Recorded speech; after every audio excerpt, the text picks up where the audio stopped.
own brothers died tragically as well, truth be told.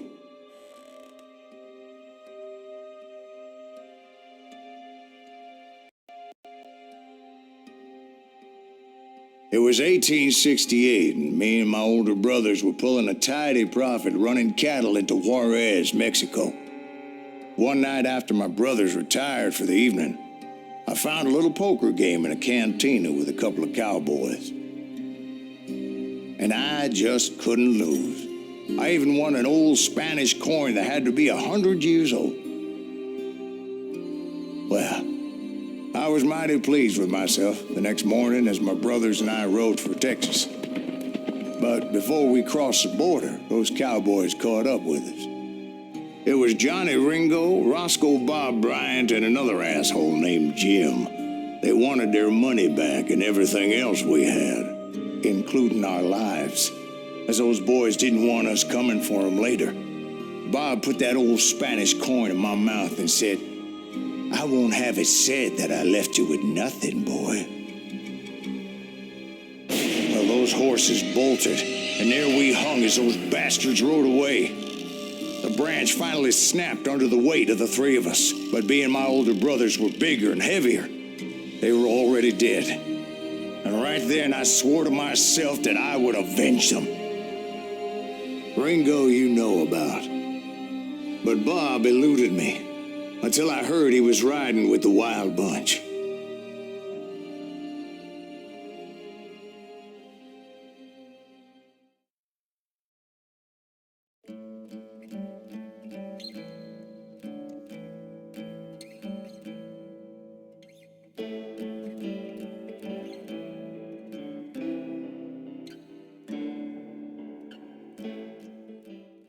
I'd been on their trail for months, ever since they left their hideout in the Bighorn Mountains.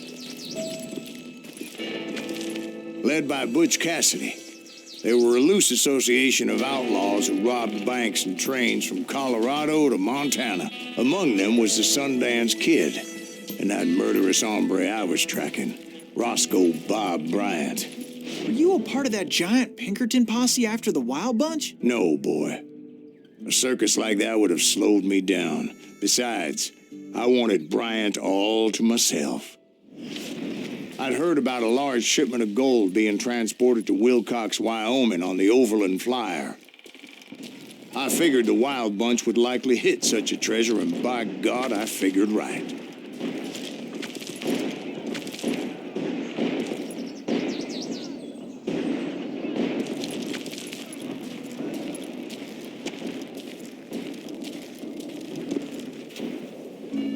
They blew the bridge with the intention of forcing the train to stop. Well, I assumed the Wild Bunch was likely in the still intact part of the train high above, so I had no choice but to make my way up through the passenger cars dangling down. I was determined to make that sumbitch Bob pay for what he did to my brothers.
device they used to blow the tracks, so I knew I was headed in the right direction.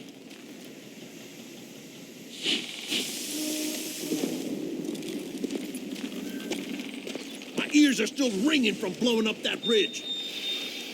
What'd you say? I can't hear a goddamn thing. Well, I made my way off unscathed and came upon a few members of the gang and had no choice but to dispatch them.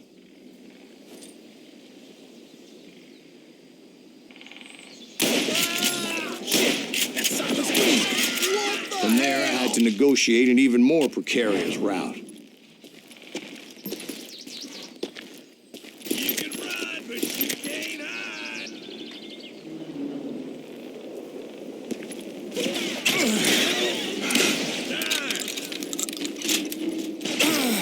But first, I would need to get my ass out of there.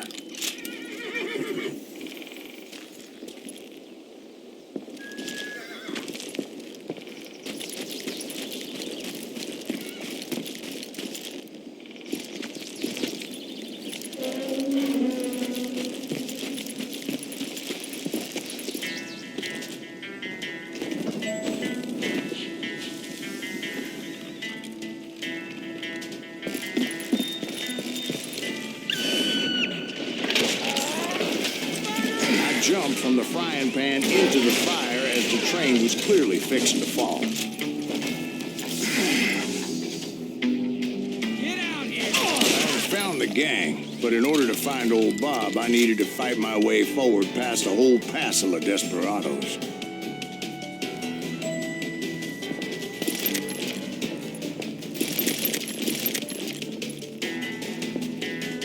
Outside, inside, any way I could, I made my way towards my prey.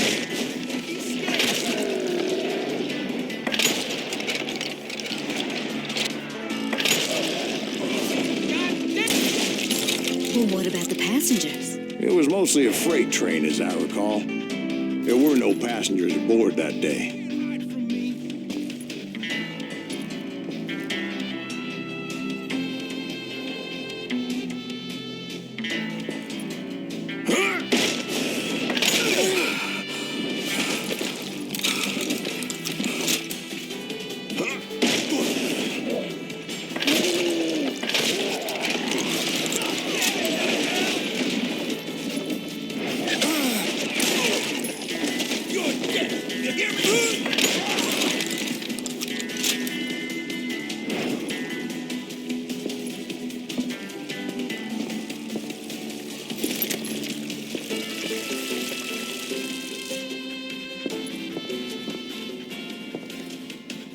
As I mentioned before, I am not fond of heights, but I was too busy dodging bullets to worry about falling to my death.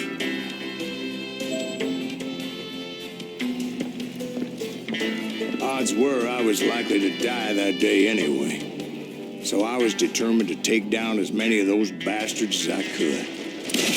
You'll die for this, you hear me? You can run, but you can't hide forever.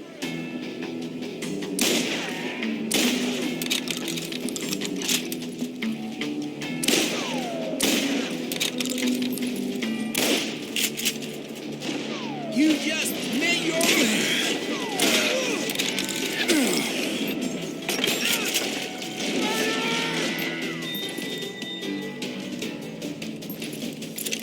You can't hide forever.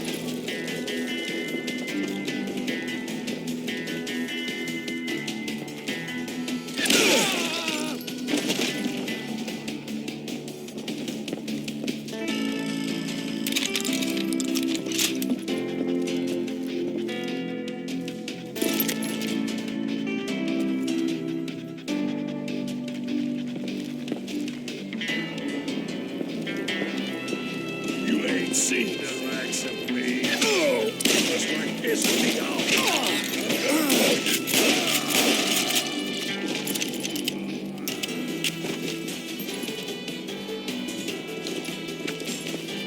Times it was like shooting ducks in a shooting gallery. The only difference is these damn ducks shot back.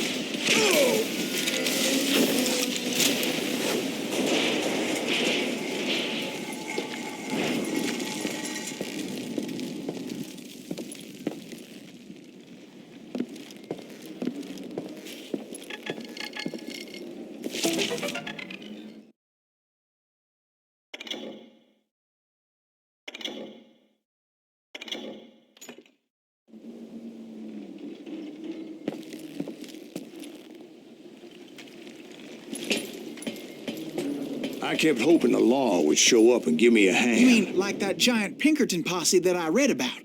Did they come riding in, guns a-blazing to help?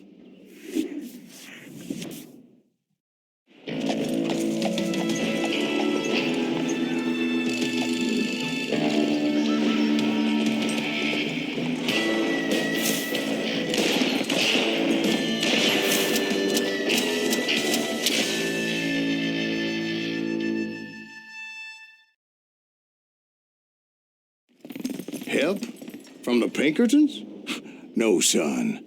I had to fight the wild bunch all by my lonesome, as usual. Who the hell is that? Okay, now. Take cover! Retreat! Retreat!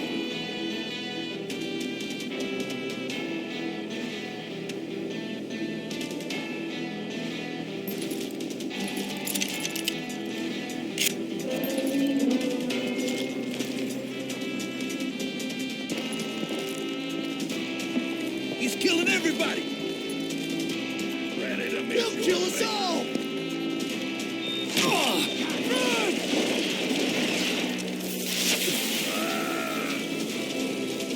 You just brought hell then.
Guess is those dime novels didn't portray this as it happened, did they?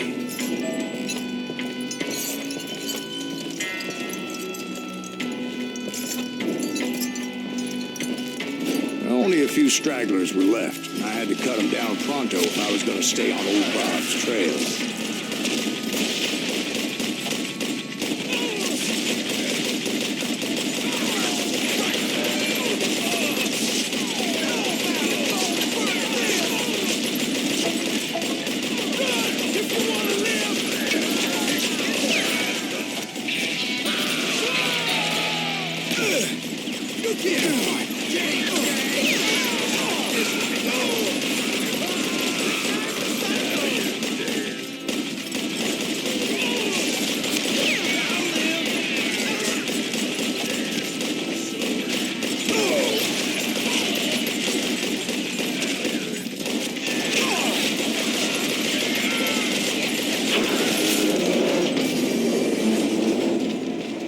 Once I silenced all those guns, I went searching for my nemesis, determined to finally have my justice. But the only survivor who welcomed me was George Flatnose Curry. Who was he? The fastest gun in the gang.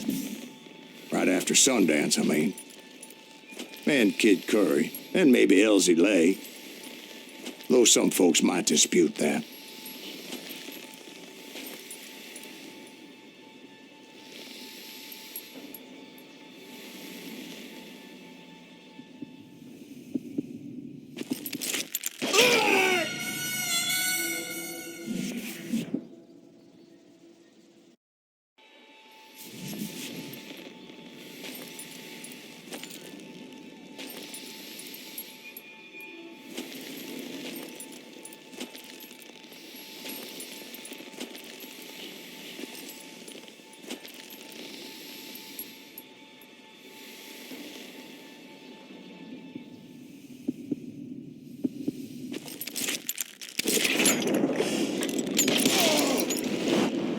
That very same day, Butch Cassidy and the Sundance Kid decided to leave the Wild Bunch behind. and decamped for South America.